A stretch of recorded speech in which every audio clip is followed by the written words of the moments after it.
పితృకార్యం చెయ్యమని ఒకళ్ళు చెప్పడం ఏమిటి? పరమభక్తితో చేయాలి. మహానుభావుడు ఎంత కష్టపడి పెద్ద చేశాడో ఆయన శరీరం పడిపోయిన రోజు ఇవాళ నేను అత్యంత శ్రద్ధాభక్తులతో నాన్నగారిని స్మరిస్తూ, నాన్నగారి మర్యాదని స్మరిస్తూ, నాన్నగారికి కొడుకునై పుట్టినందుకు నేను బొటనవేలు మించి విడిచిపెట్టిన జలధార కదా ఆయన తాగేది, ఆయన సంతోషించేది ఇవాళ మధ్యాహ్నం అని పెట్టినవాడెవడో వాడు ధన్యాత్ముడు. ఇప్పుడు తండ్రికి తద్దినం పెట్టి వాడికి గౌరవం అండి. పూజ ఎవడు చేశాడో వాడు పూజనీయుడు. మీరు ఎప్పుడు గుర్తుపెట్టుకోండి. పూజ చేసి ఈశ్వరుడికి గొప్ప కాదు, ఎవడు పూజ చేశాడో వాడు పూజనీయుడవుతాడు.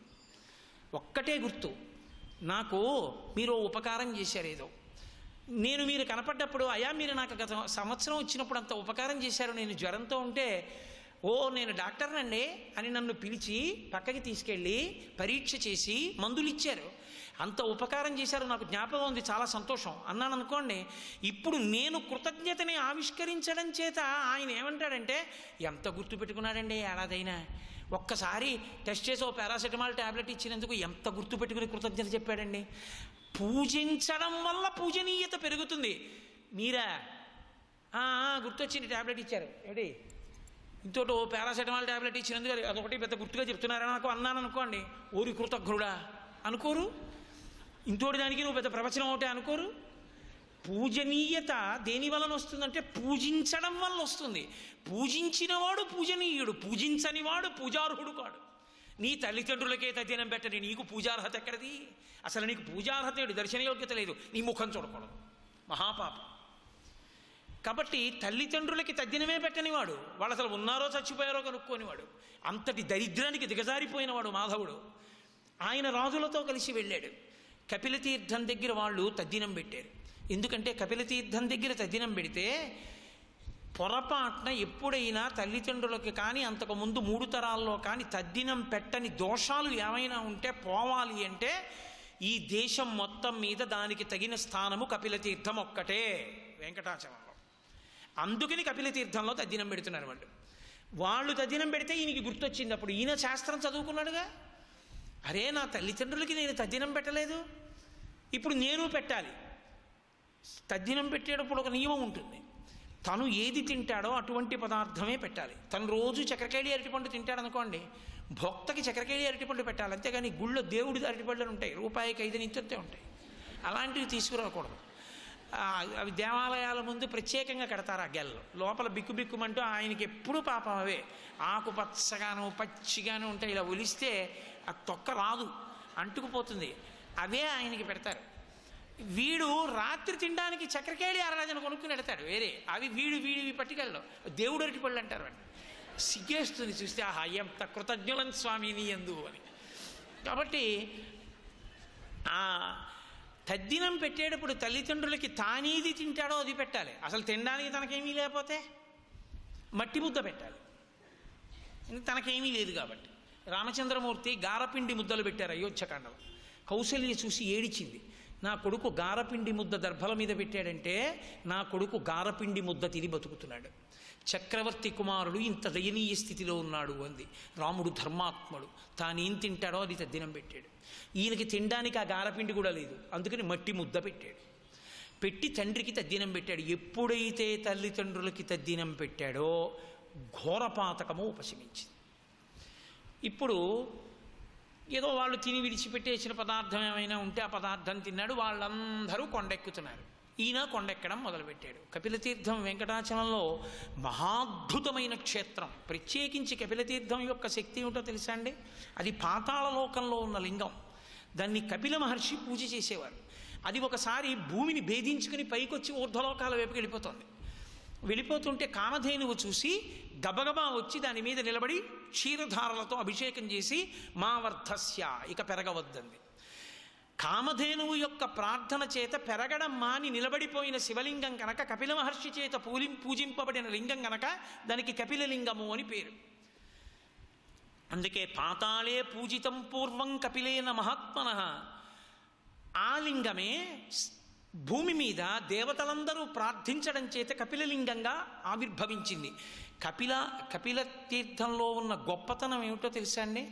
త్రైలోక్యే సర్వతీర్థాని, 3 లోకాల్లో ఉన్నటువంటి తీర్థాలన్నీ కూడా కార్తీకే మాసి పర్వణి, ఈ కార్తీక మాసంలోనే పౌర్ణమి నాటి తిథి రోజున మధ్యాహ్నం 12 గంటల వేళ తిష్టంతి ప్రాణిరక్షార్థం మధ్యాహ్నే దశనాడికాహ, మధ్యాహ్నం 12 గంటలు ఖచ్చితంగా ఆయన దగ్గర నుంచి కొద్ది నిమిషముల వ్యవధి వరకు 3 లోకములలో ఉన్న సమస్త తీర్థములు వచ్చి కపిల తీర్థాన్ని ఆవహిస్తాయి. అందుకే కార్తీక పౌర్ణమి నాడు మధ్యాహ్నం 12 గంటల సమయంలో వెళ్ళి ఎవరు కపిల తీర్థంలో స్నానం చేస్తారో వాడు 3 లోకములలో ఉన్న సమస్త తీర్థముల యందు స్నానము చేసిన వాడు అని ఖాతాలో వేస్తారు. అది ఒక్క కార్తీక పౌర్ణమి నాడే లభ్యం. అంత గొప్ప తీర్థం, అందులో స్నానం చేత సమస్త పాపములు ఉపశమిస్తాయి. అటువంటి కపిల తీర్థంలో తండ్రికి తల్లికి తద్దినం పెట్టి ఆ రాజులతో కలిసి కొండెక్కుతున్నాడు. ఆయన కొండెక్కుతున్నాడు, రాజులు త్వరగా వెళ్ళిపోయారు. ఈయనకి ఓపిక ఏది? ఏమైనా తింటే కదూ, ఓపిక లేదు, ఎక్కలేకపోయాడు. కడుపులో ఏదో దేవుతున్నట్లు అనిపించింది.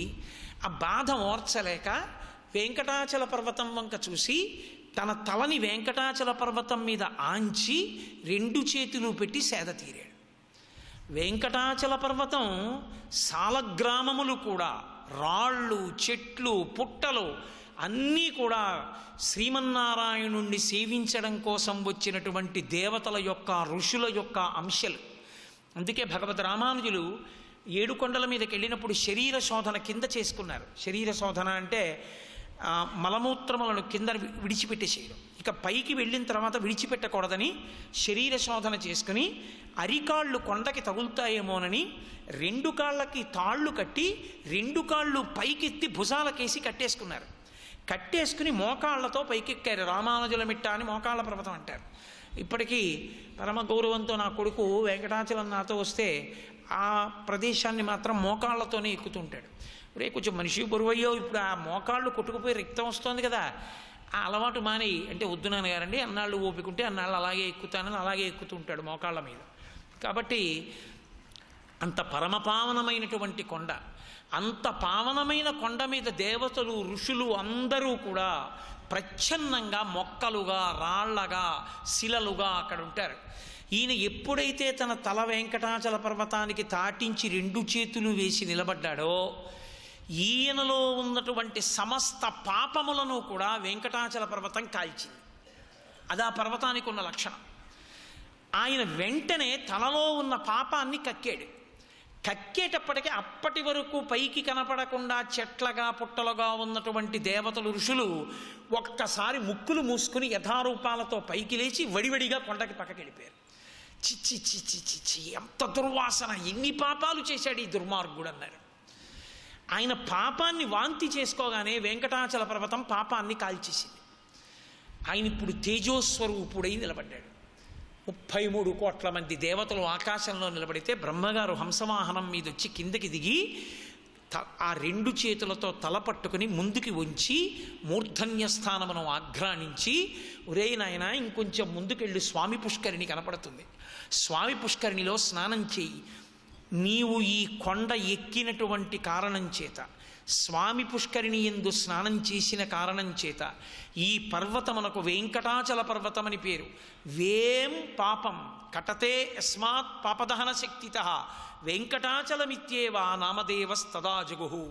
వేం అంటే సంస్కృతంలో పాపం, కట అంటే తొలగించడం. పాపమును తొలగించగలిగిన పర్వతం వెంకటేశ్వరుడు కాడు, వెంకటేశ్వరుడు. కాబట్టి వెంకటాచలం పాపములను కాల్చగలిగిన కొండ. ఆ కొండ మీద అడుగు పెడితే చాలు పాపాలు కాలిపోతాయి. పాపాలు తీసేశాను సుమా అని గుర్తు శిరస్సు మీద ఉన్నటువంటి వెంట్రుకలన్నీ ఈశ్వరుడు పుచ్చుకుంటాడు. అందుకే అంటే శుక్రవారం అండి తలనీలాలు ఇవ్వచ్చా, దీపాలు పెట్టాక ఇవ్వచ్చా అని ఉండదు. నీ పాపాలు ఇచ్చేయడానికి ఎప్పుడైతే నీకేమిటి అభ్యంతరం, పుచ్చుకునేవాడికి ఉండాలేమో కానీ అది కళ్యాణ కట్ట, క్షవరశాల కాదు. తలనీలాలు ఇచ్చేస్తున్నాము అంటే పాపములను ఇచ్చేస్తున్నాము అని గుర్తు. శిఖని మాత్రం ఇచ్చేయకూడదు, శిఖ ఉంచుకోవాలి. కాబట్టి వేం పాపం కటతే అస్మాత్ పాపదహన శక్తితః వెంకటాచలమిత్యేవా నామదేవస్తదా జగుహు. అంత శక్తివంతమైన కొండయా, కలియుగంలో కేవలముగా కలిపురుషుని ఉద్ధతి చేత మనుష్యులు పాడైపోకుండా ఉండడం కోసమని ఈ పర్వతానికి ఇంత శక్తినిచ్చి శ్రీమన్నారాయణుడు ఈ పర్వతాన్ని ఇక్కడ అట్టెపెట్టారు. అందుకే కలియుగంలో దీనికి వెంకటాద్రి వెంకటాచలము అని పేరు. ఈ పర్వతం మీదకి ఎక్కడం అంటే జీవితంలో గొప్ప అదృష్టం. అందుకే తిరుపతి యాత్ర చేసినటువంటి వాళ్ళు వెంకటాచల పర్వతం మీదకి వెళ్ళేటప్పుడు, కొండ ఎక్కేటప్పుడు తిన్నగా ఎక్కరాదు అని నిషేధం. స్కంద మహాపురాణంలో ప్రత్యేకమైనటువంటి ప్రార్థన, ఒక ప్రార్థన ఒకటి చేసి పైకెక్కాలి.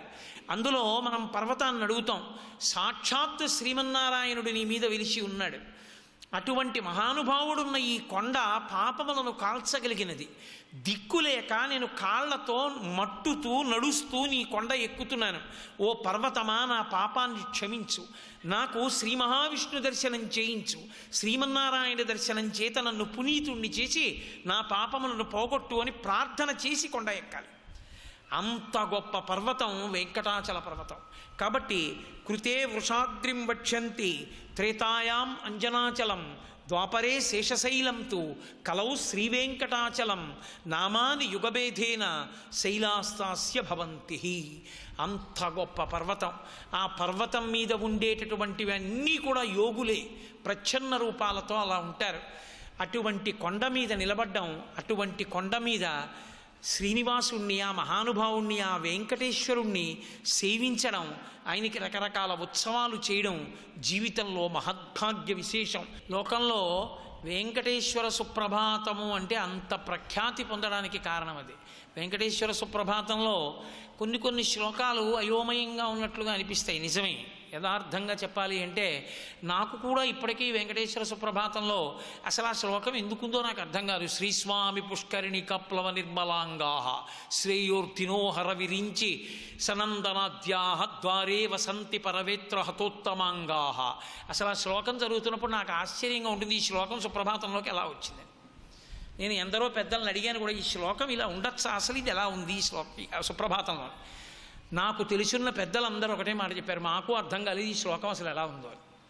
కాబట్టి ఆ ఒక్క శ్లోకాన్ని మినహాయిస్తే వెంకటేశ్వర సుప్రభాతం అమృత భాండం. దాని మకుటమే కౌసల్యా సుప్రజారామ పూర్వా సంధ్యా ప్రవర్తతే ఉత్తిష్ట నరశార్దూల కర్తవ్యం దైవమాన్నికం.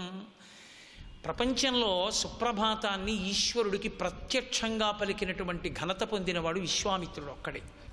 రామచంద్రమూర్తి పడుకునుంటే ఆయన చెప్పాడు, కౌసల్యా సుప్రజారామ, కౌసల్య యొక్క ప్రియమైన కుమారుడా ఉత్తిష్ట, లే, కర్తవ్యం దైవమాహ్నికం. సూర్యోదయ వేళ నిద్రపోకూడదు, తొందరగా లేచి సంధ్యావందనం చెయ్యి, కర్తవ్యం అన్న మాట వాడాడు. కాబట్టి విశ్వామిత్రుడు మేల్కొల్పినటువంటి శ్లోకంతో సుప్రభాతం ప్రారంభమవుతుంది. నిజానికి మీరు ఒకటి గుర్తుపెట్టుకోండి, ఈశ్వరునకు సుప్రభాతం ఉండదు, ఈశ్వరునకు ఏకాంత సేవ ఉండదు. ఈశ్వరుడు నిద్రపోయినా, ఈశ్వరుడు నిద్రలేచినా మనం ఉండం. అసలు ఈశ్వరుడు నిద్రపోతాడన్నది అంత అసంగతమైన విషయము లోకంలో ఇంకోటి ఉండదు. మరి సుప్రభాతం ఎందుకు, ఏకాంత సేవ ఎందుకు, దానికి టికెట్లు ఎందుకు అంటే, సుప్రభాతం ఆయనకి కాదు, మనకి సుప్రభాతం. సుప్రభాతం, ప్రభాతం అంటే తెల్లవారుతున్న వేళ.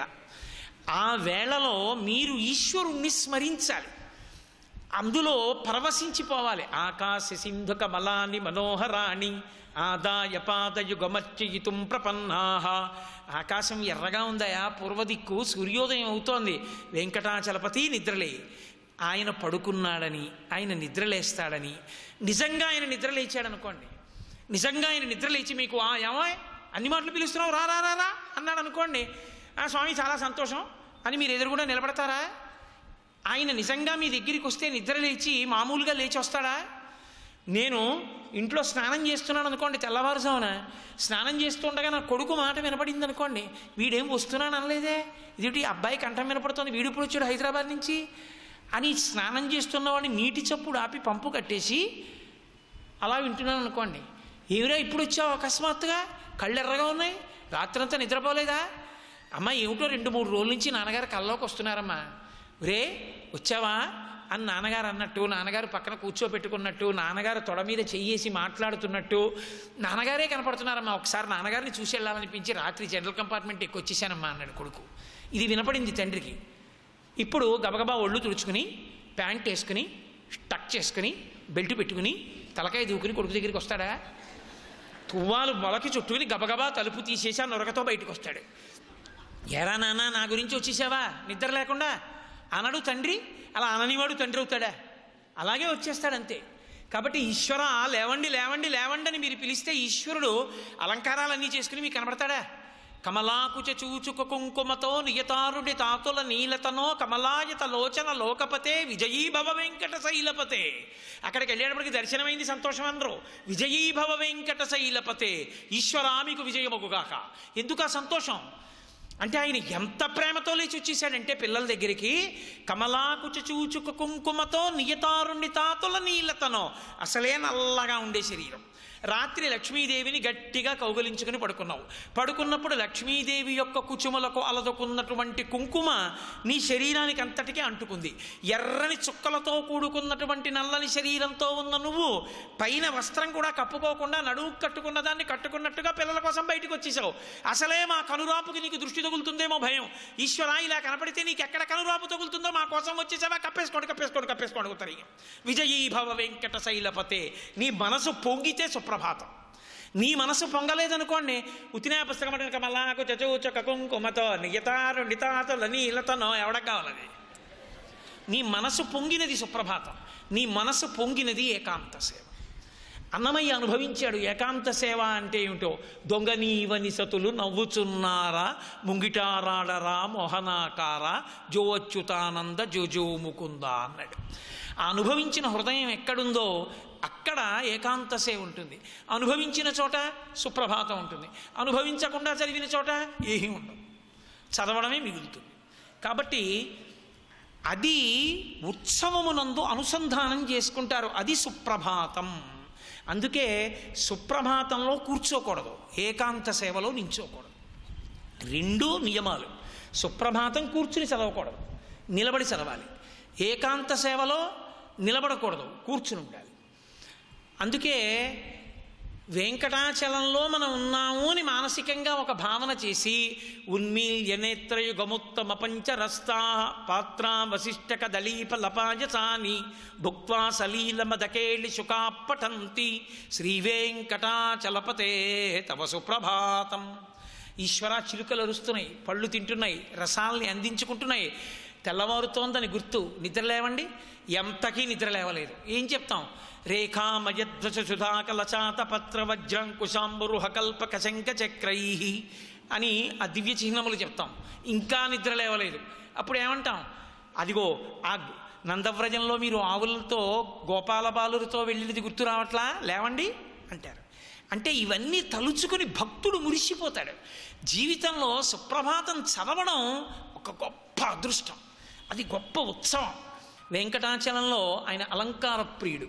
అందుకని తోమాల అంటారు. అంటే పెద్ద మాల తీసుకొచ్చి అలంకారం చేస్తారు శిరసాదిగా. తర్వాత అర్చన, తర్వాత ఆయనకి 108 కలశలతో అభిషేకం, తదనంతరం చక్క విష్ణు సహస్రనామ స్తోత్ర పారాయణాదులు, సాయంకాలం స్వామివారి దివ్య కళ్యాణ మహోత్సవం. ఆ తర్వాత ఆ రోజున స్వామివారికి ఏకాంత సేవతో వెంకటేశ్వర వైభవ కార్యక్రమం పూర్తయిపోతాయి. ఒకానొకప్పుడు కశ్యపాది మహర్షులు ఒక యజ్ఞాన్ని సంకల్పం చేశారు. దాన్ని గంగానది ఒడ్డున చేస్తున్నారు. గంగానది పరమపావనమైనటువంటి నది. ఎన్నో నదులు ఉండవచ్చు, కానీ గంగే. గంగానది గంగానది గంగానది అనొచ్చు రేపడక మేల్కొనుచో గంగ నుతియించునెవ్వడు భంగించునతడు వాని పాతక చెయ్యమున్నంటాడు శ్రీనాథుడు. రోజు గంగానది గంగానది గంగానది అని స్మరించినంత మాత్రం చేత, అన్నంత మాత్రం చేత సమస్త పాపములను కడగగలిగినటువంటి జీవధార. భవాంగపతితంతోయం పవిత్రమితి పస్పృశు అంటారు వాల్మీకి మహర్షి. పరమేశ్వరుని యొక్క శరీరమును తాకి ప్రవహించిన గంగ, త్రిమూర్తులతో సంబంధమున్న గంగ, బ్రహ్మకమండలంలోంచి జాలువారి శ్రీమన్నారాయణుని పాదములు కడిగి పరమశివుని యొక్క ఒడలంతా తడిపి త్రిపథకగా ఊర్ధ్వలోకమునందు, భూలోకమునందు, పాతాళలోకమునందు ప్రవహించినటువంటి పరమపావనమైనటువంటి గంగానదీ తీరంలో ఒక ప్రత్యేకమైన పుణ్యకార్యాన్ని చెయ్యాలి అని ఆశించనటువంటి వాళ్ళు సనాతన ధర్మంలో ఎవరు ఉండరు. కాశీయాత్ర చెయ్యని వాళ్ళు, గంగా స్నానం చెయ్యని వాళ్ళు, గంగానది పేరు ఎత్తనివాడు ఎవరు ఉండడు. శంకర భగవత్పాదులంతటి వారు గంగానది పేరు చెప్తే ఆ గంగమ్మ వంక చూస్తూ ఆయన స్తవం చేశారు గంగాష్టకంలో. మమ ప్రాణ ప్రయాణోత్సవే అని అడిగారు. మేము మొన్న కాశీయాత్ర చేస్తే ముక్తకంఠంతో అందరం గంగమ్మ నది అడిగాం. అమ్మా, నా ప్రాణాలు శరీరంలోంచి పైకి వెళ్ళిపోతున్నప్పుడు నారాయణంఘ్రిద్వయం, శ్రీమన్నారాయణ పాదములు నా తల మీద పెట్టుకున్నట్లుగా భావన చేస్తూ, తరంగములతో కూడినటువంటి నిన్ను చూస్తూ, నిన్ను భావన చేస్తూ నా శరీరము నుండి ప్రాణములు ఉద్గమించాలి అని శంకర భగవత్పాదులంతటి వారు ప్రార్థన చేశారు. అంత పావనమైనటువంటి నది గంగానది. అసలు నాకైతే వ్యక్తిగతంగా అనిపిస్తుంది, సనాతన ధర్మము, సనాతన ధర్మాంతర్గతమైన సంస్కృతి, గంగా, ఇవి అవిభాజ్యము, వేరు చేసి చూడడానికి వీలు లేనటువంటివి. గంగకి అంత పవిత్రత. ఆ పేరు చాలు, ఏమిటో గంగ. గోదావరమ్మ, కృష్ణవేణమ్మ, నర్మదమ్మ, తపతమ్మ అలానం, గంగమ్మ.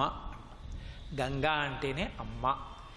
పరీక్షిత్తు భాగవతంలో గంగని చూసి ఒక మాట అంటాడు, అమ్మా అని పిలిచిన నరు పొమ్మా అని ముక్తి కడకు బుత్తువట. లిమ్మా నీ రూపముతో రమ్మా నాకెదురంగ గంగ రమ్యతరంగా అంటాడు. అటువంటి గంగ ఒడ్డున ఏ పుణ్యకార్యం జరగదు. సర్వం శ్రీ ఉమామహేశ్వర పరబ్రహ్మార్పణమస్తు. స్వస్తి.